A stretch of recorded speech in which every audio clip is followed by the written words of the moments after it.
अज़मत जे मथां घोर घर बार कयां ऐं नुबूवत जे मथां घोर संसार कयां मुंहिंजा मिठा मोहम्मद तुझी अज़मत जे मथां गुनाहगार आहियूं डिंगा आहियूं ॾाढा किना को जहिड़ा सफ़ा आहियूं साधा मगर वचन आहिनि अवां सां वफ़ा जा तुझे दुश्मन जे मथां हिकु न सौ वार कयां मुंहिंजा मिठा मोहम्मद तुझी अज़मत जे मथां घोर घर बार कयां ऐं नुबूवत जे मथां घोर संसार कयां मुंहिंजा मिठा मोहम्मद तुझी अज़मत जे मथां नबी आखिरी रब अवां खे कयो खुदा दीन कामिल अवां ते कयो नबी आखिरी रब अवां खे कयो खुदा दीन कामिल अवां ते कयो क़ुरान ऐलान वाज़िह कयो सोणो ऐलान ॿुधी मां थो इक़रार कयां मुंहिंजा मिठा मोहम्मद तुझी अज़मत जे मथां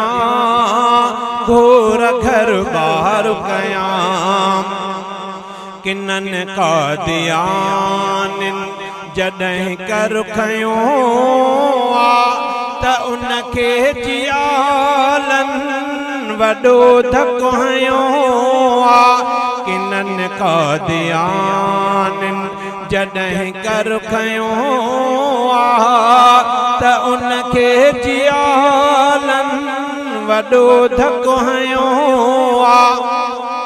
अवां जे दीवाननि उन्हनि खे निजो मां बि अहिड़नि जी सची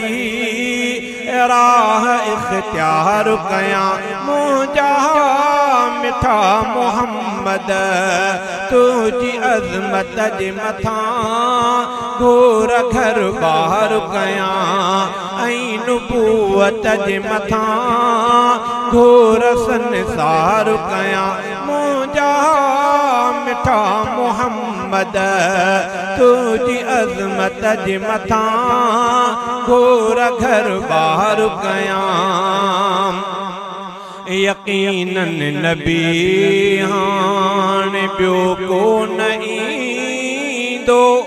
अवां जहिड़ो मासूम ॿियो को न थींदो वचन अवां सां न दुश्मन खटींदो हिकु न लख साह हुजनि सभु जा सभु वार कयां मुंहिंजा मिठा मोहम्मद तुझी अज़मत जे मथां घोर घर बार कयां शफ़ाअत अवां जी जो हक़दार थे शल हुते मुर्तज़ा जी बेकासार थे शल शफ़ाअत अवां जी जो हक़दार थे शल हुते मुर्तज़ा जी बेकासार थे शल